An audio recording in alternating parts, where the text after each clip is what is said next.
Hello students, welcome back to Physics with Shubham sir. A very good morning to all of you. सुबह सुबह ये video shoot कर रहे हैं हम लोग. आज हम लोग AC सर्किट्स में नया लेक्चर स्टार्ट करने जा रहे हैं. AC सर्किट 06, AC सर्किट 01 से 05 तक हमने अपलोड किया है यूट्यूब चैनल पे. तो उसका लिंक आपको मिल जाएगा डिस्क्रिप्शन बॉक्स में. I will be posting it in the description box. सारे वीडियोज़ देख लो. आज हम लोग AC सर्किट चैप्टर में एक नया टॉपिक स्टार्ट करने जा रहे हैं. And that topic is power in AC. अगर ऑल्टरनेटिंग करंट है सर्किट में, ऑल्टरनेटिंग वोल्टेज है सर्किट में, तो पावर का क्या बिहेवियर होता है ऑल्टरनेटिंग सर्किट्स में, दैट वी हैव टू सी. तो पावर इन AC के लिए अपने पास अलग अलग AC सर्किट्स हैं. जैसे अपने पास सर्किट्स हैं प्योर रेजिस्टिव, है ना, अपने पास है प्योर रेजिस्टिव, अपने पास है प्योर इंडक्टिव, अपने पास है प्योर कैपेसिटिव, फिर अपने पास है इनका कॉम्बिनेशन. जैसे लास्ट लेक्चर में हमने LR और CR का कॉम्बिनेशन देखा था, इसका और इसका. फिर और इन तीनों का भी कॉम्बिनेशन है LCR सर्किट. तो ये कुछ सर्किट्स में हम लोग पावर के लिए एक्सप्रेशन डिराइव करेंगे एंड वी विल सी कि पावर बिहेव कैसे करता है, पावर का क्या इक्वेशन आता है, पावर का क्या वैल्यू आता है और पावर की कौन सी वैल्यू हमको इसमें मिल सकती है. जैसे फॉर एग्जांपल बहुत सारी वैल्यूज़ हमने देखी थी इनके वोल्टेजेस और करंट्स के रिस्पेक्ट में. जैसे करंट के रिस्पेक्ट में हमने देखा कि एवरेज करंट होता है, RMS करंट होता है, फिर पीक करंट होता है, फिर इंस्टेंटेनियस करंट होता है. सेम EMF में भी इतनी सारी वैल्यूज़ थी. तो पावर में कौन सी वैल्यू हमको देखनी है और कौन सी वैल्यू इंपॉर्टेंट है कैलकुलेट करने के लिए, that we will see. Okay, तो I guess we should start. हम लोग स्टार्ट करते हैं पावर इन AC. पहला सर्किट हम लोग लेने जा रहे हैं, that is power in resistive circuit. So let's start with the resistive circuit का power. Okay, power in resistive circuit. और ये ध्यान देना, पावर इन रेजिस्टिव सर्किट का मतलब है हम लोग प्योर रेजिस्टिव सर्किट कनेक्ट करने वाले हैं जो कि AC वोल्टेज में है. थोड़ा पावर का रिलेशन हम लोग DC से कनेक्ट करते हैं तो अपने को समझ में आएगा. जैसे अगर मेरे पास एक DC सर्किट होता है जिसमें मेरे पास एक रेजिस्टेंस है, इसको मैंने किसी वोल्टेज के थ्रू अप्लाई किया है, जैसे कुछ वोल्टेज V अप्लाई किया इसमें मैंने, और इसके थ्रू करंट फ्लो करने लगा I. तो इसमें पावर के लिए काफ़ी सारे एक्सप्रेशंस हमने देखे हैं पहले से, जिसे स्कूल लेवल पे भी तुमने देखा होगा और 11th स्टैंडर्ड में भी तुमने देखा होगा. तो एक्सप्रेशन क्या देखा है तुमने? एक्सप्रेशन देखा है power can be written as voltage into current या V इंटू आई. पावर का और एक फॉर्मूला है I²R, पावर का एक और फॉर्मूला है V²/R. तो ये सारे फार्मूलाज पावर के अपने पास होते हैं जब सर्किट DC होता है ना. DC सर्किट में पावर को हम लोग डायरेक्टली वोल्टेज इंटू करंट लिख सकते हैं, डायरेक्टली I²R लिख सकते हैं या V²/R लिख सकते हैं. अब ये सब तो तब पॉसिबल है जब वोल्टेज कांस्टेंट हो, करंट कांस्टेंट हो. यहाँ पे पावर वोल्टेज कांस्टेंट होने वाला नहीं है, करंट कांस्टेंट होने वाला नहीं है, तो पावर कैसे कांस्टेंट होगा?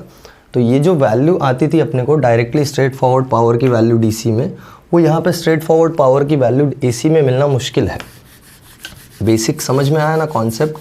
अगर हम लोग ये कॉन्सेप्ट से चलें तो डायरेक्ट अपने को पावर का एग्जैक्ट वैल्यू मिलना डिफ़िकल्ट है. हाँ, इंस्टेंटेनियस वैल्यू निकाल सकते हैं. जैसे हमको पता है कि रेजिस्टिव सर्किट में करंट जो होता है that is I0 sin omega t और वोल्टेज जो होता है that is E0 sin omega t. ऐसा क्यों होता है?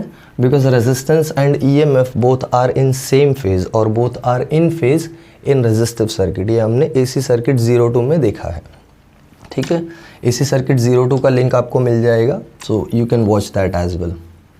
चलिए ट्राई करते हैं. Will first find the instantaneous power.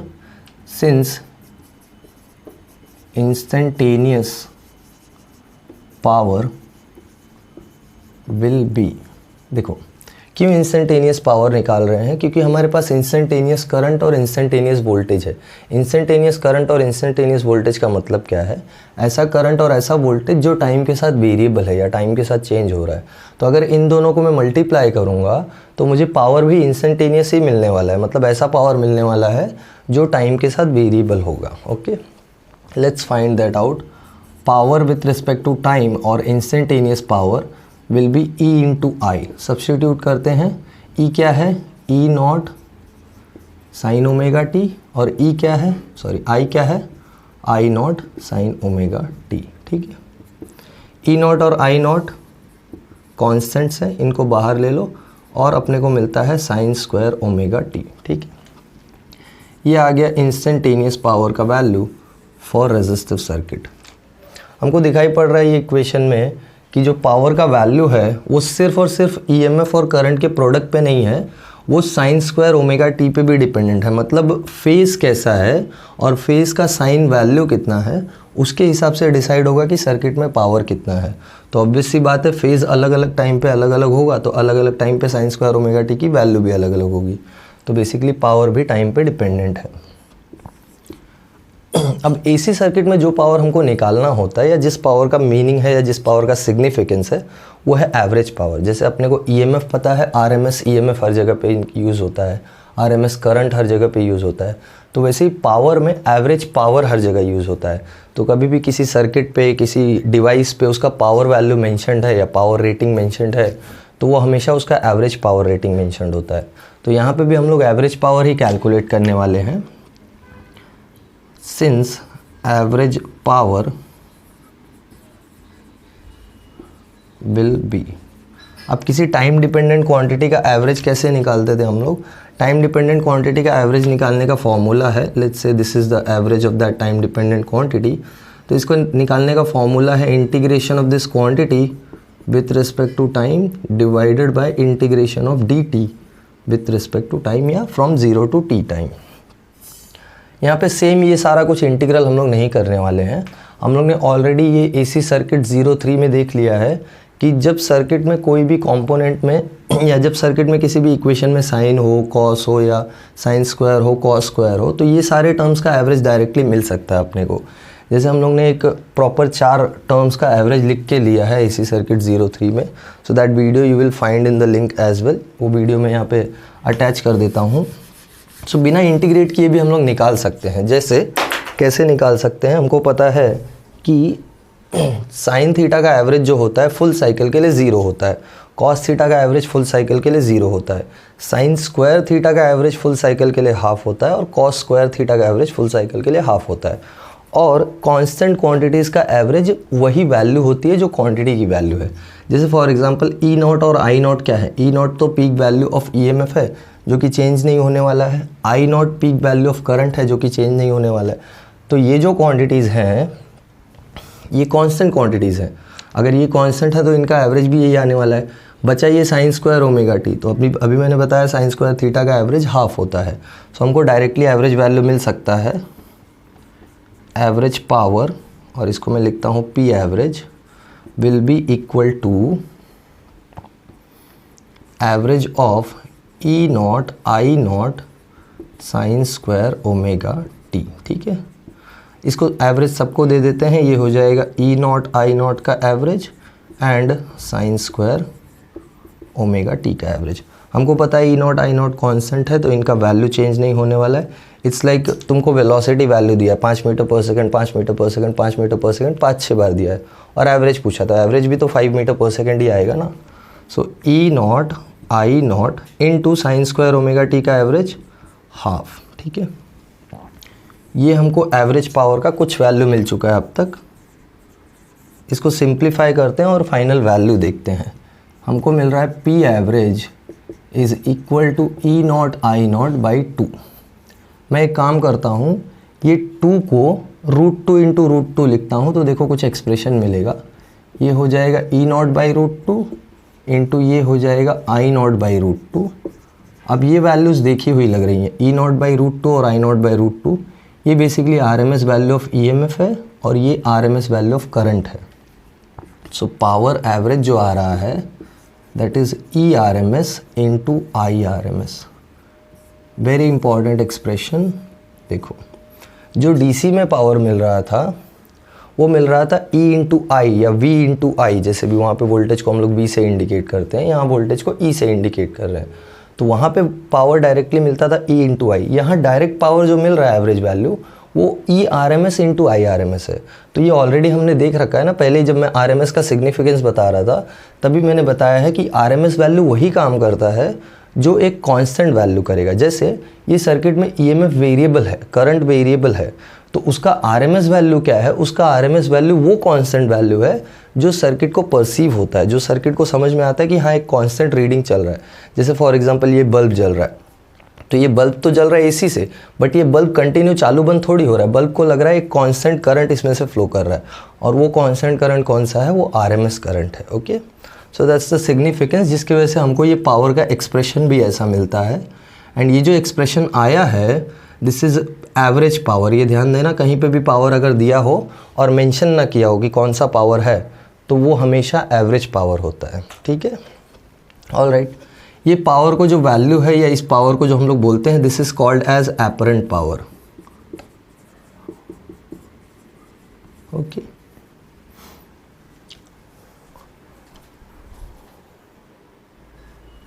Okay, so ये जो पावर का वैल्यू है दैट इज एपरेंट पावर। और ये सब ध्यान देना, जो भी हमने पी एवरेज निकाला है यहाँ से लेके ही, this is always for full cycle. हाँ, ये फुल साइकिल के लिए हमने निकाला है। क्यों? क्योंकि यहाँ पे एवरेज वैल्यूज जो हमने ली हैं वो फुल साइकिल के लिए ली हैं। जैसे साइन स्क्वायर ओमेगा टी का एवरेज फुल साइकिल के लिए हाफ होता है, तो ये पावर फुल साइकिल में ही हमने निकाला है। तो जैसे कोई सर्किट में ईएमएफ और करंट वेरी हो रहा है, तो फुल साइकिल का ये एपरेंट पावर होता है। सो देयरफॉर एपरेंट पावर, जैसे तुमको एग्जाम में बोले कि derive an expression for apparent power in a resistive circuit for full cycle, तो तुमको ये एक्सप्रेशन डिराइव करना है। ठीक है, apparent power in a resistive circuit for full cycle is P average is equal to E RMS into I RMS. This is the expression that is needed to be derived. इसको derive करना है अपने को। सो ये expression ध्यान से देखो, जो भी हमने को इक्वेशन मिला है वो इक्वेशंस को ध्यान से देखो और इसको लिख लो पॉज करके। ओके, इसके बाद हम लोग कंटिन्यू करते हैं प्योर इंडक्टिव सर्किट और कैपेसिटिव सर्किट। तब तक इसको पॉज करके नोट डाउन करो। Okay, I hope note down कर लिया है तुमने। मैं क्लियर कर देता हूँ। अब हम लोग करने जा रहे हैं इंडक्टिव सर्किट। ठीक है, इंडक्टिव सर्किट में पावर निकालेंगे।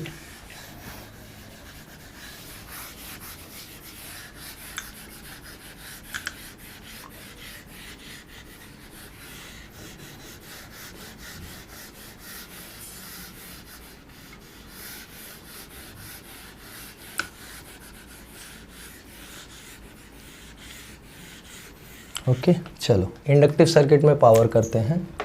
Power in inductive circuit. अब इंडक्टिव सर्किट में क्या अलग होने वाला है? पहली बात तो ये, फर्स्ट ऑफ ऑल अपने को पता है इंडक्टिव सर्किट में ईएमएफ अगर पता है E not sine omega T है, तो हमको पता है कि करंट जो होता है वो सेम फेज में नहीं होता है। करंट 90 डिग्री लैग करता है, या ईएमएफ 90 डिग्री लीड करता है। तो अगर ये ईएमएफ का फेज़ है तो करंट का फेज़ क्या आने वाला है? करंट का फेज़ आने वाला है sign omega T minus pi by two, right. मतलब 90 डिग्री से इसका फेज जो होने वाला है वो पीछे होने वाला है इससे। ठीक है, इसको मैं एक काम करता हूँ, माइनस साइन बाहर लेके इसको pi by two minus omega T करता हूँ, तो शायद एक्सप्रेशन को सिंप्लीफाइड लगे, क्योंकि मुझे साइन 90 माइनस थीटा पता है। जैसे मैं मुझे एक और चीज़ पता है कि since minus of sine theta is sine of minus theta, मतलब माइनस साइन में साइन के अंदर रख सकता हूँ या बाहर भी निकाल सकता हूँ। तो अगर अंदर है तो मैं उसको बाहर निकालूँ माइनस साइन, तो मैं इसको लिख सकता हूँ minus I naught sine pi by two minus omega T. ये एक्सप्रेशन अपने को करंट के लिए मिल रहा है। या करंट का अगर डायरेक्ट स्ट्रेट फॉरवर्ड तुमको इक्वेशन याद हो तो करंट का इक्वेशन आता है minus I naught cos omega T. Sine 90 minus theta cos theta होता है ना, so that is 90 minus omega T is cos omega T. ये मिल गया करंट का इक्वेशन। अब इंस्टेंटेनियस पावर निकाल लेते हैं। Therefore instantaneous power is P instantaneous will be E into I. Substitute करो, E क्या है? E है E not sine omega T और I है I नॉट, या ये तो माइनस में है तो it is minus I naught cos omega T. ठीक है, ई नॉट आई नॉट और माइनस साइन को अलग रखते हैं क्योंकि ये कांस्टेंट क्वांटिटीज़ हैं। So minus E naught I not, मेरे पास बचा है sign omega T cos omega T. ये हो गया इंस्टेंटेनियस पावर। क्लियरली दिखाई पड़ रहा है कि इंस्टेंटेनियस पावर फेज पे डिपेंडेंट है। जैसे जैसे ओमेगा टी चेंज होता जाएगा, sine omega T cos omega T change होता जाएगा और अकॉर्डिंगली पावर का वैल्यू भी चेंज होता जाएगा। So let this be our equation number 1। हम लोग एवरेज पावर निकालते हैं। लेट्स सी एवरेज पावर का वैल्यू क्या आता है।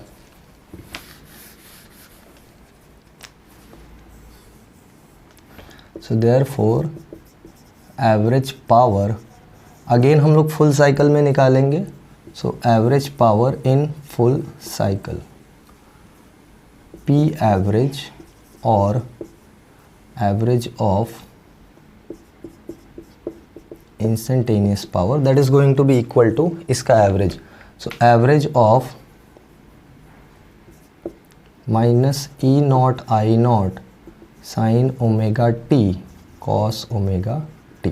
ठीक है, एवरेज दोनों को दे देते हैं। सो पी एवरेज क्या आ रहा है, माइनस या average of minus E naught I not and average of sine omega T, average of cos omega T. तो अभी रेजिस्टिव सर्किट का पावर डिस्कस करने के टाइम पे मैंने बोला कि साइन थीटा का एवरेज फुल साइकिल के लिए 0 होता है, कॉस थीटा का एवरेज फुल साइकिल के लिए 0 होता है और कांस्टेंट क्वांटिटीज़ का एवरेज कांस्टेंट क्वांटिटीज़ का वैल्यू ही होता है। तो यहाँ से मिल जाएगा minus E naught I not into ये 0 और ये 0, ये आया पावर एवरेज का value. So therefore average power in inductive circuit is 0। इसका मतलब क्या है, देखो इसका मतलब ये है कि फुल साइकिल में एवरेज पावर 0 आता है। मतलब इंडक्टिव सर्किट में पूरे एक साइकिल ऑफ एसी में पावर कंज्यूम्ड या पावर स्पेंट या पावर स्टोर्ड या जो जैसे भी बोलो, पावर का वैल्यू 0 आ रहा है। इसका मतलब क्या है, इसका मतलब ये है कि हाफ साइकिल में जो पावर वेस्ट होता है या हाफ साइकिल में जो पावर यूज़ होता है अगले हाफ में वो रिटर्न आ जाता है। तो पॉजिटिव और नेगेटिव एवरेज आउट होके 0 दे देते हैं। तो ये याद रखना, इंडक्टिव सर्किट में फुल साइकिल में पावर 0 होता है। This is very very important. Okay, ये इंडक्टिव सर्किट का पावर हम लोग ने निकाल लिया है। सिमिलरली हम लोग कैपेसिटिव सर्किट का भी निकालेंगे। पॉज करके नोट डाउन कर लो। ओके, आई होप सबने नोट डाउन कर लिया है। मैं क्लियर करता हूँ। देखो कैपेसिटिव सर्किट का जो पावर है ना वो एग्जैक्टली सेम इसी तरीके से 0 आ जाएगा। कैसे, सोच लो। इंडक्टिव सर्किट में क्या था, इंडक्टिव सर्किट में फेज डिफरेंस 90 डिग्री का था ना। तो अपने को एक्सप्रेशंस क्या क्या मिले, एक्सप्रेशंस मिले साइन ओमेगा टी और माइनस कॉस ओमेगा टी। तो यहाँ क्या आ जाएगा एक्सप्रेशन, ज़रा देख लेते हैं। मैं 2 मिनट में कर देता हूँ इसको, डिराइव करने का ज़रूरत नहीं है, एग्जैक्टली सेम मैनर में ये हो जाएगा। प्योर इंडक्टिव सर्किट हो गया, प्योर कैपेसिटिव सर्किट। ठीक है, अगर मेरे पास प्योर कैपेसिटिव सर्किट है तो ईएमएफ अगर ये है तो करंट अपने को पता है कि करंट इससे 90 डिग्री आगे होता है, करंट लीड करता है ना कैपेसिटिव सर्किट में। तो करंट का एक्सप्रेशन आ जाएगा I naught sine omega T plus pi by 2। ठीक है, अब ये क्या है, साइन 90 प्लस थीटा, तो ये 90 प्लस थीटा भी कॉस थीटा होता है। So it will be I naught cos omega T. यह आ गया करंट का इक्वेशन, यह आ गया ईएमएफ का इक्वेशन। क्लियरली दिखाई पड़ रहा है। मल्टीप्लाई करके इंस्टेंटेनियस पावर निकालोगे तो वो आ जाएगा E naught I naught sine omega T cos omega T. और ठीक से देखो तो एवरेज लेने जाओगे तो वापस average of sine omega T और average of cos omega T मिलेगा जिसका वैल्यू 0 था।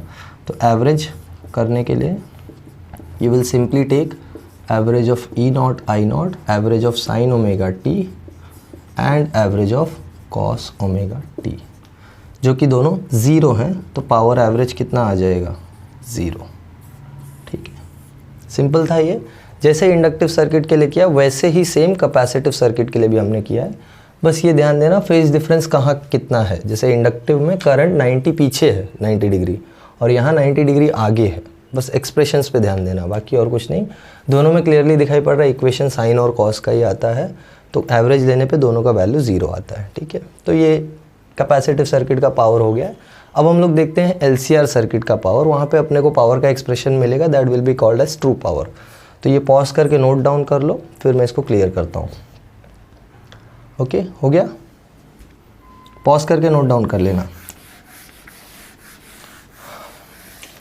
चलो अब हम लोग करने जा रहे हैं पावर इन LCR सर्किट। मतलब अपने पास तीनों का कॉम्बिनेशन है, तो हम लोग के पास पावर का क्या वैल्यू आएगा। ओके, और ये LCR सीरीज सर्किट है। ज़रा मैं सर्किट साइड में रखता हूँ रेफरेंस के लिए, तो याद रहेगा तुमको। ये रेजिस्टेंस, ये इंडक्टर और ये कैपेसिटर, ठीक है। और यहाँ एक AC वोल्टेज अप्लाई किया हमने। तो हम क्या लेते थे, हमको पता था कि यहाँ पे करंट का वैल्यू सेम रहता है, ठीक है। तो करंट हम लोग लेते थे I0 sin ओमेगा टी, और EMF का जो रिजल्टेंट इक्वेशन आता था वो आता था E0 sin omega T plus minus phi. तुमको अगर ठीक से याद हो LCR circuit, series LCR circuit जो हमने AC सर्किट 04 में किया है, या 03 में आई गेस, या 04 में, हाँ 04 में हमने किया हुआ है सीरीज LCR सर्किट। तो वहाँ पे जाके ये सारा कुछ रेफ़र करना, लिंक भी मैं डाल दे रहा हूँ, तो वहाँ पे जाके ये रेफ़र करना कि क्यों करंट का इक्वेशन, करंट तो हम लोग कांस्टेंट कंसिडर कर सकते हैं क्योंकि ये सीरीज सर्किट है, सब में करंट सेम रहेगा। और EMF का इक्वेशन ऐसा क्यों आता है ये तुम वो वीडियो में देख सकते हो, ठीक है। तो अपने को पता है it is plus minus phi, तो ये दोनों इंस्टेंटेनियस वैल्यूज़ उठा के हम इंस्टेंटेनियस पावर निकालते हैं। EMF का इक्वेशन लिख लो और करंट का इक्वेशन। करंट का इक्वेशन है I0 sin ओमेगा टी, और EMF का इक्वेशन है E0 sin omega T plus minus phi, ठीक है। सॉल्व करते हैं, इंस्टेंटेनियस पावर निकालते हैं।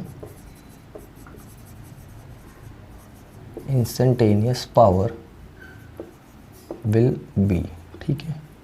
इंस्टेंटेनियस पावर हो जाएगा इन दोनों का मल्टीप्लिकेशन, E इंटू आई।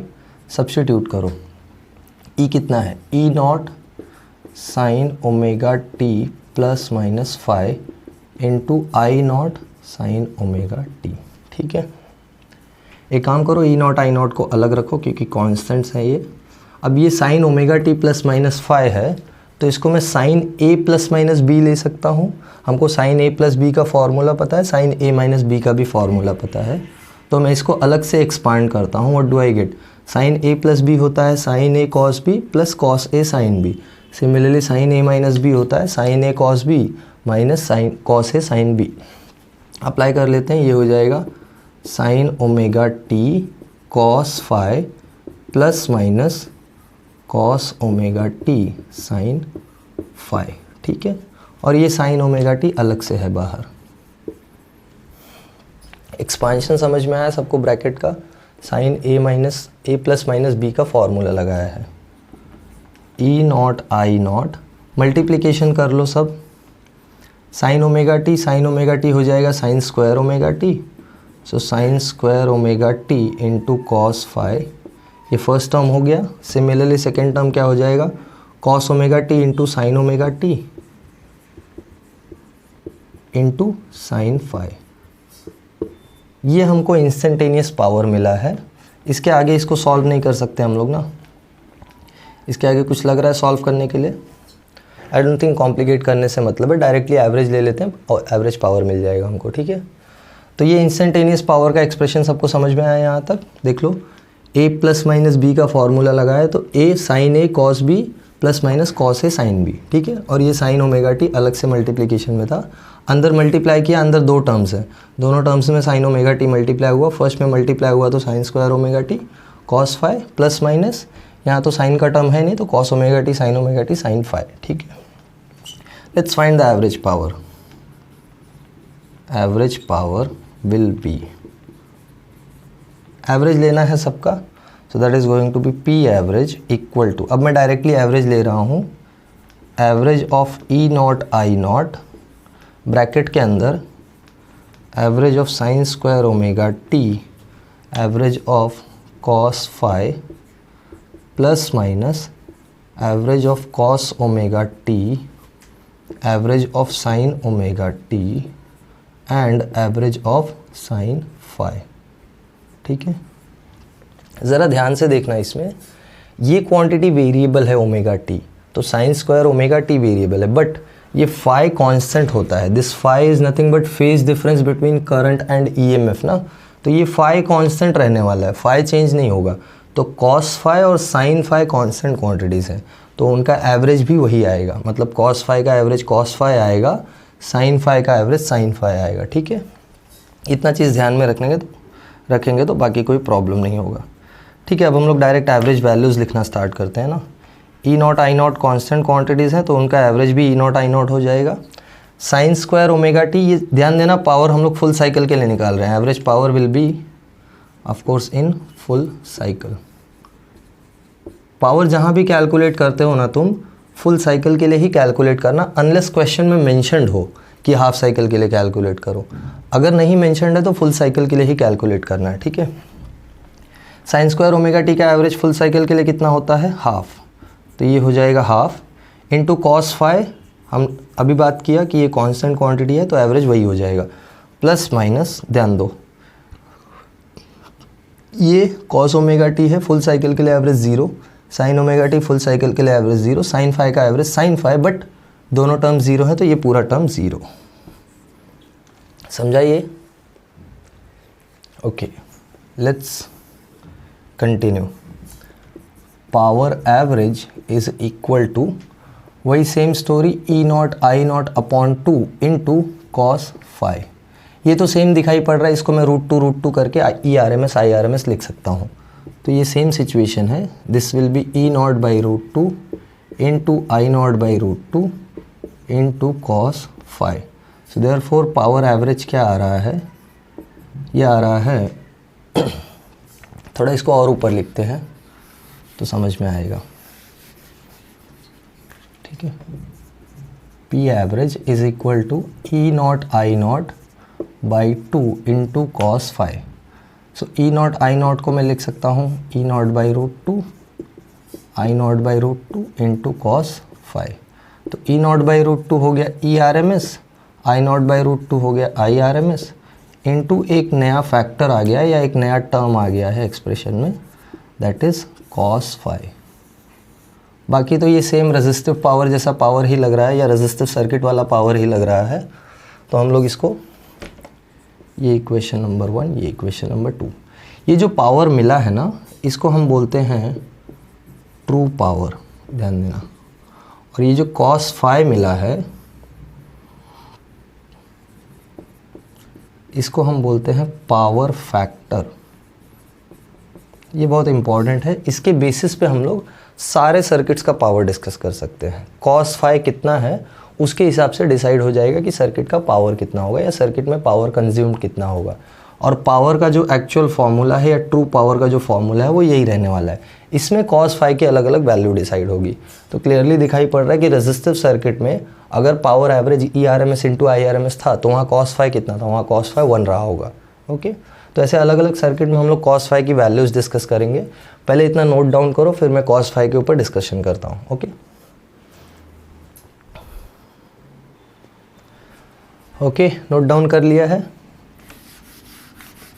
मैं क्लियर कर देता हूँ। हम लोग कॉस फाई पे डिस्कशन करते हैं थोड़ा। ये जो पावर फैक्टर मिला है इसका सिग्निफिकेंस क्या है और इसका यूज़ कितना है ये हम लोग डिस्कस करेंगे। ठीक है, इसका फॉर्मूला भी देखेंगे पहले। जैसे ये एक्सप्रेशन से कॉस फाई का फॉर्मूला दिखाई पड़ रहा है कुछ, तो जैसे फॉर एग्जांपल इसी में अगर मैं इस पूरे एक्सप्रेशन को डिवाइड बाय एपरेंट पावर कर दूं तो एपरेंट पावर होता है E R M S into I R M S, तो मुझे मिल जाएगा कॉस फाई। तो वो एक फॉर्मूला अपने को दिखाई पड़ रहा है कॉस फाई के लिए। Let's discuss that. ठीक है, ये जो कॉस फाई मिला है हमको, इसमें अब तक 2 पावर्स मिल चुके हैं ना अपने को, एक एपरेंट पावर और एक ट्रू पावर। ठीक है, तो एपरेंट पावर में अगर लिखूं तो apparent power is E R M S into I R M S. ठीक है, सिमिलरली ट्रू पावर क्या मिला है, अभी अभी जस्ट हमने डिराइव किया है ना, ट्रू पावर मिला है E R M S into I R M S into cos phi. So cos phi का फॉर्मूला क्या मिल रहा है, therefore cos phi is simply true power upon apparent power, right. ये एक पावर फैक्टर का तुमको फॉर्मूला मिला है which is true power upon apparent power. और क्लियरली दिखाई पड़ रहा है ये कॉस थीटा है और true power upon apparent power यानी सेम क्वांटिटीज़ का रेशियो है, तो यूनिटलेस होगा ये, ठीक है, मतलब it is just going to be a number. Okay, और कुछ डिस्कशन करते हैं। जैसे ये जो cos फाई में फाई है, since phi it is phase difference है ना, ये फाई फेज डिफरेंस ही होता है ना between EMF and current. Current और ईएमएफ में कितना फेज डिफरेंस है या ईएमएफ और करंट में कितना फेज डिफरेंस है, वही हमारा फाई होता है। तो ये फेज डिफरेंस हमको अलग अलग सर्किट में पता है, हमने निकाला हुआ है या अलग अलग सर्किट में किया हुआ है। जैसे यहाँ पे मैं एक टेबल बनाता हूँ, let's just say this is my different circuits और यहाँ पे फेज डिफरेंस, ठीक है, तो यहाँ पे अपने को पावर फैक्टर कितना मिल जाएगा, या बेसिकली ठीक है पावर फैक्टर देख लेते हैं cos फाई। अगर मैं रेजिस्टिव सर्किट लूँ सिर्फ R, तो रेजिस्टिव सर्किट में फेज डिफरेंस 0 का होता है, तो cos 0 यानी पावर फैक्टर होता है 1। यही मैं बोल रहा था कि रेजिस्टिव सर्किट में अगर तुमको पावर की वैल्यू ERMS इंटू IRMS आई है तो वहाँ cos फाई 1 रहा होगा। सो दैट इज़ दिस। सेकेंड, अगर मैं इंडक्टिव सर्किट लूँ तो इंडक्टिव सर्किट में हमको पता है फेज डिफरेंस EMF और करंट में होता है 90 का। परेशान मत हो, लीड करता है कि लैग करता है। लीडिंग है 90 से तो भी फेज 90 का है, लैगिंग है 90 से तो भी फेज डिफरेंस 90 का है। जैसे यहाँ पे EMF लीडिंग होता है तो बट फेज डिफरेंस तो स्टिल 90 का ही है ना, तो अगेन cos 90 कितना हो जाएगा 0। तो इसीलिए इंडक्टर में पावर की वैल्यू 0 आ रही थी क्योंकि cos फाई 0 हो जाता है। Then we have C circuit capacitive, वहाँ भी फेज डिफरेंस 90 का होता है। ये फेज डिफरेंस करंट का हाई होता है, करंट के पास सॉरी ये फेज करंट का हाई होता है 90 से, तो यहाँ भी cos pi by 2 that will be 0, ठीक है। और LCR सर्किट में तो हमने देख ही लिया है cos फाई जो भी होगा, फाई की वैल्यू वेरिएबल होती है। जैसे फाई की वैल्यू अपने को पता है, हम tan फाई निकालते हैं ना, तो वहाँ से cos फाई भी हम निकाल सकते हैं। मैं LR और CR सर्किट का बात करता हूँ ज़रा। सपोज़ मुझे LR सर्किट में देखना है कि क्या फेज डिफरेंस होता है। पिछले वीडियो में हमने AC सर्किट 05 में LR सर्किट और CR सर्किट किया है, तो उसका लिंक मैं डाल दे रहा हूँ, यहाँ आपको मिल जाएगा। Let's see what LR circuit has. LR circuit में फ़र्स्ट ऑफ ऑल अपने को पता है कि जो ओवरऑल इफेक्ट आता है, जैसे ये R हो गया मेरा, ये XL हो गया मेरा, तो ये ओवरऑल मेरा Z आता है और ये मेरा फेज डिफरेंस फाई होता था, याद है? ये सुनो, पिछले वीडियो में जाके देखो, ये फेज डिफरेंस अपना फाई होता था और यही फेज डिफरेंस का कॉस वैल्यू निकालना है हमको, ठीक है। ये अगर XL है, ये R है, ये फाई है, तो कॉस फाई क्या हो जाएगा? कॉस फाई हो जाएगा एडजेसेंट अपॉन हाइपोटेन्यूस ना, ये Z है मेरा, ठीक है, overall impedance of the circuit. तो एडजेसेंट अपॉन हाइपोटेन्यूस, तो यहाँ से कॉस फाई क्या मिल रहा है? यहाँ से कॉस फाई मिल रहा है R बाई Z। तो फाई कितना आ रहा है? फाई आ जाएगा cos inverse R by Z। ये ध्यान दो, जो कॉस फाई का फॉर्मूला आया है R बाई Z, ये बहुत इंपॉर्टेंट है and it is always true. मतलब यही फार्मूला हमेशा यूज़ होता है, हर जगह पे यही फार्मूला यूज़ होगा, चाहे कोई भी सर्किट हो, चाहे रेजिस्टिव सर्किट हो, इंडक्टिव सर्किट हो, कैपेसिटिव हो, LR हो, CR हो, LCR हो, हर जगह पे कॉस फाई के लिए सेम फार्मूला है R बाई Z। बस ये याद रखना कि रेजिस्टिव सर्किट में इम्पेडेंस अलग होगा, इंडक्टिव में इम्पेडेंस अलग होगा, कैपेसिटिव में इम्पेडेंस अलग होगा, LR में इम्पेडेंस अलग होगा, CR में अलग होगा और LCR में इम्पेडेंस अलग होगा। तो अलग अलग Z की वैल्यूज़ आती रहेंगी बट R सब में सेम रहने वाला है, ठीक है। तो यहाँ से फेज डिफरेंस कितने का आ रहा है? फेज डिफरेंस आ रहा है cos inverse R by Z का। तो कॉस फाई या पावर फैक्टर कितना आ रहा है? पावर फैक्टर आ रहा है R बाई Z का, ठीक है। सेम CR सर्किट में भी हो जाएगा। जैसे CR सर्किट के लिए मैं बात करूँ, ये तो LR सर्किट था, ठीक है। CR सर्किट का मैं बात करूँ तो CR सर्किट में अपने को पता था ये रेजिस्टेंस था, ये XC था और यहाँ पे अपना रिजल्टेंट आ रहा था, तो ये अपना क्या था? Z था। तो यहाँ से सेम ये फाई हो गया, तो कॉस फाई वापस यहाँ से क्या मिल रहा है? वापस यहाँ से मिल रहा है R बाई Z। ध्यान देना, इसमें जो Z है वो है under root of R square plus XL square, यही मैं बोल रहा हूँ, Z अलग अलग होगा। इसमें जो Z है वो है under root of R square plus XC square. तो ये डिफरेंस है, दोनों में R बाई Z फार्मूला है, तो इसका ये मतलब मत समझ लेना कि कॉस फाई का वैल्यू भी सेम है, नहीं, कॉस फाई का वैल्यू अलग इसलिए क्योंकि Z अलग अलग है दोनों में, ठीक है। तो यहाँ से cos फाई अपने को मिल गया r बाई जेड, मतलब वापस से phi cos inverse r by Z ही आ रहा है। तो सेम वे में जैसे LR के लिए आया है, सेम वे में CR के लिए भी मिला है मुझे, और that is also r cos inverse r by Z and that is r by Z. ठीक है, अब व्हाट अबाउट दिस सर्किट, ये पावर इन LCR में जो cos फाई होता है वो कितना होता है, तो वो भी r बाई जेड ही है, बट LCR सर्किट में हमको पता है कि z का वैल्यू वेरिएबल होता है। मतलब 3 केसेस होते थे ना LCR सर्किट में, कौन कौन से 3 केसेस होते थे, एक में या तो XL XC से ज़्यादा है तो एक इम्पिडेंस का वैल्यू आता था, एक में XC XL से ज़्यादा है तो एक इम्पिडेंस का वैल्यू आता था, और लास्ट में एक अपने पास था जहाँ पे XL XC से सेम हो जाता है या XL XC के इक्वल हो जाता है, तो वहाँ पे इम्पिडेंस का अलग वैल्यू आता है। तो 3 केसेस में अलग अलग पावर फैक्टर के वैल्यूज़ आएंगे, बट ओवरऑल जो पावर फैक्टर का फॉर्मूला रहेगा वो हमेशा r बाई जेड ही रहने वाला है। जैसे r बाई जेड है, ये हम लोग अप्लाई कर सकते हैं। जैसे देखो फर्स्ट वाले सर्किट में अप्लाई करते हैं, रेजिस्टिव सर्किट में cos फाई है r बाई जेड ना, तो अप्लाई करके देखो, इसमें r का वैल्यू तो r है और z क्या है, हमको पता है z होता है equal to under root of r square. अगर ओवरऑल सर्किट में जो भी है XL XC सब कुछ कंबाइंड है तो ये होता है z का वैल्यू। ये भी हमने सीरीज LCR सर्किट में देखा है, इसी सर्किट 04 में, तो वो लिंक यहाँ पे मैं डाल दे रहा हूँ, देख लेना। r square plus XL difference XC का होल स्क्वायर, बट ये जो सर्किट है रेजिस्टिव, इसमें ना ही XL है ना ही XC है, तो ये टर्म 0, यानी z का वैल्यू इक्वल टू r ही है ना, तो r by r 1, that is correct. तो यहाँ पे भी ये फॉर्मूला एप्लीकेबल है। नेक्स्ट वाले में देखते हैं L में XL होता है बट R नहीं होता है, तो R 0 हो गया, तो straight forward 0 upon anything will be 0। Same इसमें देखो C में भी R एब्सेंट होता है या R नहीं होता है, क्योंकि प्योर कैपेसिटिव है ना, तो R नहीं होगा तो 0 upon anything that will be 0, और इसके लिए तो हमने देखा ही। ठीक है, तो ये डिटेल डिस्कशन था अबाउट cos फाई या पावर फैक्टर, जो कि बहुत इंपॉर्टेंट है, और ये सारे सर्किट्स में क्या क्या पावर फैक्टर का वैल्यूज़ होता है। सो आई वुड से कि पॉज करके नोट डाउन कर लो ये सब कुछ, फिर हम लोग आगे कंटिन्यू करते हैं। एक इसमें छोटा सा टॉपिक है, दैट इज़ चोक कॉइल, मतलब ये पावर फैक्टर या ये सब जो पावर के लिए मिला है अपने को इन्फॉर्मेशन, इसका यूज़ कहाँ करते हैं, इसका एप्लीकेशन क्या है, तो वो चोक कॉइल में एप्लीकेशन होता है।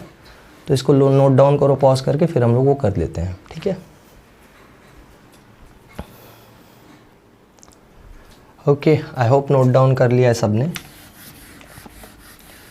ये जो ट्रू पावर का इक्वेशन है, इसको हम लोग और एक तरीके से लिख सकते हैं, वो एक छोटा सा एक्सप्रेशन देख लेते हैं, फिर हम लोग चोक कॉइल पे जाते हैं। जैसे अपने को पता है RMS करंट सर्किट में वही काम करता है जो एक कांस्टेंट करंट करता है ना, सिमिलरली RMS वोल्टेज भी सर्किट में वही काम करता है जो एक कांस्टेंट वोल्टेज करता है। तो हमको पता है DC में हम लोग करंट और वोल्टेज जब कांस्टेंट होता है तो पावर को डायरेक्टली करंट और वोल्टेज के फॉर्म में लिख सकते हैं।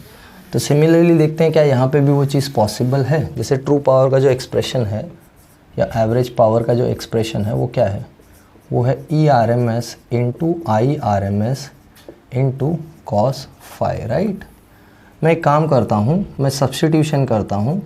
मुझे पता है कि LCR सर्किट में ERMS जो होता है या IRMS भी जो होता है, IRMS को मैं ERMS अपॉन Z लिख सकता हूँ। ये सुनो, IRMS को ERMS अपॉन Z लिख सकता हूँ, या ERMS को IRMS इंटू Z भी लिख सकता हूँ। तो डिपेंड करता है मुझे किस फॉर्म में एक्सप्रेशन चाहिए। अगर मुझे ERMS में चाहिए तो मैं IRMS को सब्स्टिट्यूट कर दूंगा, और अगर IRMS में एक्सप्रेशन चाहिए तो ERMS को सब्स्टिट्यूट कर दूंगा। पहले हम लोग ERMS को सब्स्टिट्यूट करते हैं, तो average power will B, ERMS की जगह आ जाएगा IRMS into Z into IRMS। ठीक है, ERMS सब्स्टिट्यूट हो गया है, यहाँ IRMS, और cos फाई को मैं सब्स्टिट्यूट करता हूँ, cos फाई है R बाई जेड, राइट। अभी देखा ना पावर फैक्टर का फॉर्मूला हमने। लेट्स सी, ये हो जाएगा IRMS का स्क्वायर, और ये Z से Z कैंसिल हो गया। So what are we getting, we are getting IRMS square into R।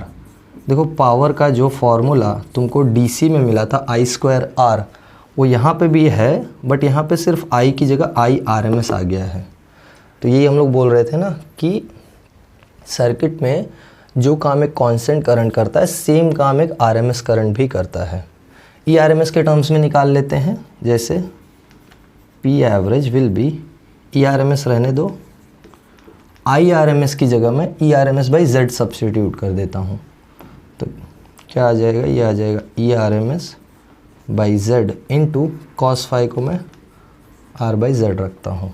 तो यहाँ से क्या आ रहा है ओवरऑल इफेक्ट, यहाँ से ओवरऑल इफेक्ट आ रहा है ई आर एम एस का square into R by Z. ठीक है, तो ओवरऑल ये जो आर बाई जेड है ये अपना पावर फैक्टर है और जो इफेक्ट मिल रहा है वो वी स्क्वायर बाई आर जैसा मिल रहा है।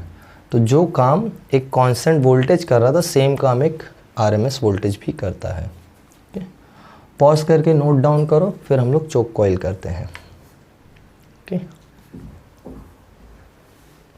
हो गया नोट डाउन, क्लियर करूं? Alright,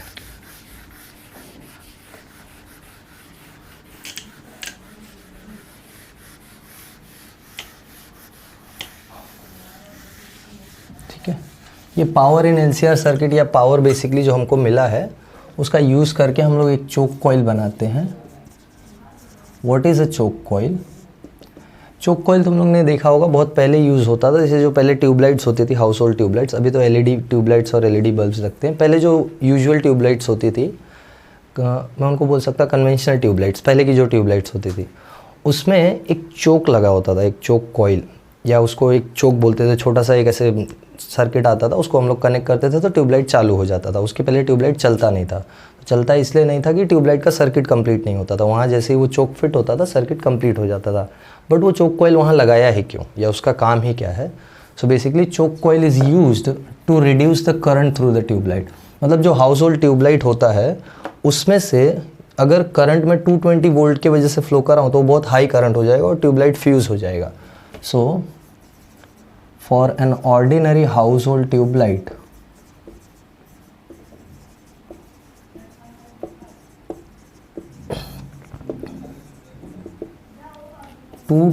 volt is very high and therefore current is very large। तो करंट कम करना है सर्किट में। करंट कम करने के कुछ तरीके हैं। जैसे एक तो सिंपलेस्ट तरीका है कि रेजिस्टेंस डाल दो सर्किट में। बहुत ज़्यादा रेजिस्टेंस लगा दिया ट्यूबलाइट के सीरीज़ में तो करंट अपने आप कम हो जाएगा क्योंकि ओवरऑल रेजिस्टेंस बढ़ जाएगा। बट प्रॉब्लम क्या है? प्रॉब्लम ये है कि अगर रेजिस्टेंस लगाया तो हमको पता है रेजिस्टेंस में पावर ज़्यादा वेस्ट होता है। इनफैक्ट रेजिस्टेंस में पावर सबसे ज़्यादा वेस्ट होता है। क्यों? क्योंकि पावर का जो फॉर्मूला है एसी में, that is E R M S into I R M S into cos phi, और ये कॉस फाई हमको पता है रेजिस्टिव सर्किट के लिए 1 होता है। मतलब पावर मैक्सिमम होता है रेजिस्टिव सर्किट में, मतलब रेजिस्टेंस सबसे ज़्यादा पावर कंज्यूम करता है। तो अगर पावर बचाना है तो क्या करते हैं हम लोग? देखो, हम लोग एक ऐसा सर्किट लगाते हैं जिसकी वजह से करंट भी कम हो जाता है और पावर रेटिंग भी ऊपर नहीं जाती। मतलब पावर का वैल्यू भी इतना कंज्यूम नहीं होता है या पावर भी इतना कंज्यूम नहीं होता है। कैसे? सपोज जैसे ये वो हाउस होल्ड ट्यूबलाइट है, ठीक है, इसके साथ मैं सर्किट में एक एलआर सर्किट कनेक्ट करता हूँ। ठीक है, ये मेरा एलआर सर्किट हो गया। एक एलआर सर्किट कनेक्ट किया, यही मेरा चोक कॉइल है। ये जो एलआर सर्किट है ना, this is my choke coil, या एक एलआर कॉइल कनेक्ट कर दिया। एलआर कनेक्ट करने का फ़ायदा क्या है ज़रा देखो।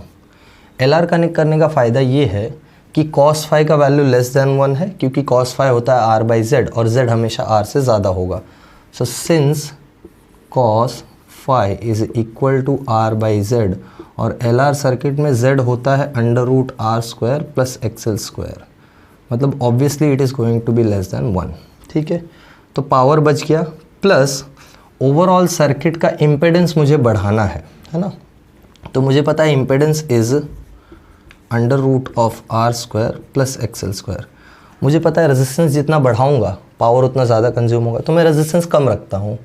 बट इंडक्टर जितना बढ़ाऊंगा उससे इम्पेडेंस बढ़ता जाएगा और उससे पावर फैक्टर नहीं बढ़ेगा। क्यों? क्योंकि इम्पेडेंस सर्किट में जेड वैल्यू जैसे जैसे बढ़ेगी, ये कॉस फाई इक्वेशन में जेड वैल्यू जैसे जैसे बढ़ेगा कॉस फाई तो छोटा होता जाएगा ना।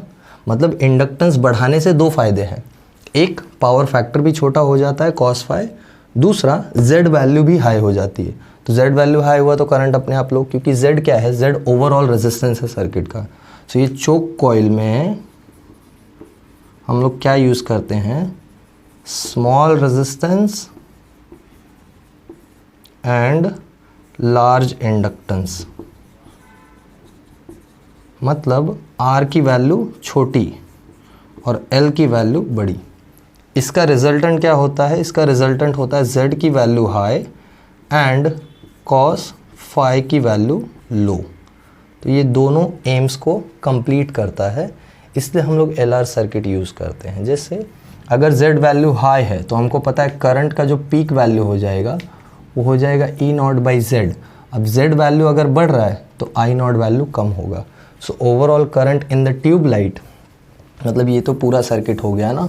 सपोज़ यहाँ से वोल्टेज तुमने अप्लाई किया, ये 220 वोल्ट है, तो EMF यहाँ से जो भी आ रहा है उसके वजह से जो करंट प्रोड्यूस हो रहा है, ओवरऑल सर्किट में इम्पेडेंस ज़्यादा है तो ट्यूबलाइट का रेजिस्टेंस प्लस इम्पेडेंस, तो अगर ये दोनों वैल्यू हाई है, मतलब अगर इम्पेडेंस हाई है तो R प्लस जेड भी हाई हो जाएगा ना। R मतलब इसका रेजिस्टेंस, R ऑफ ट्यूबलाइट, ठीक है।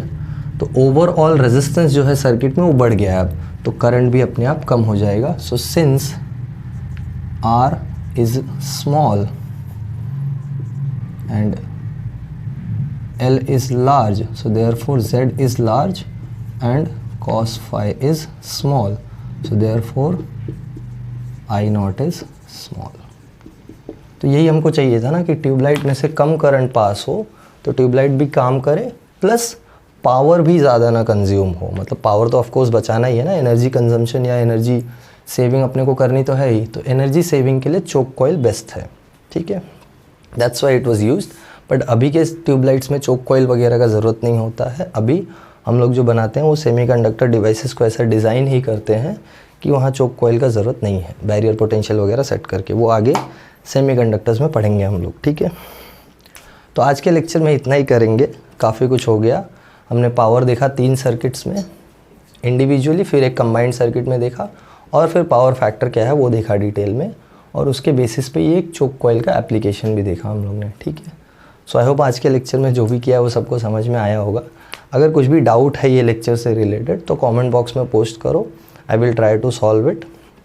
हो सके तो कमेंट में ही सॉल्व कर दूंगा अगर छोटा मोटा डाउट है, या फिर अगर कुछ बड़ा डाउट है जैसे न्यूमेरिकल वगैरह है तुम्हारा, कोई किसी न्यूमेरिकल में फंसे हो या किसी कॉन्सेप्ट में फंसे हो, तो I will make a separate video on that as well, okay. तो आज अपना पावर का पार्ट ख़त्म होता है, इतना ही कुछ पावर में अपने को करना था।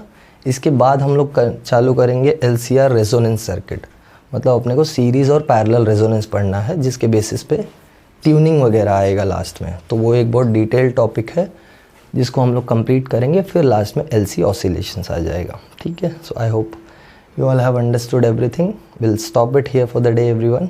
Bye and thank you.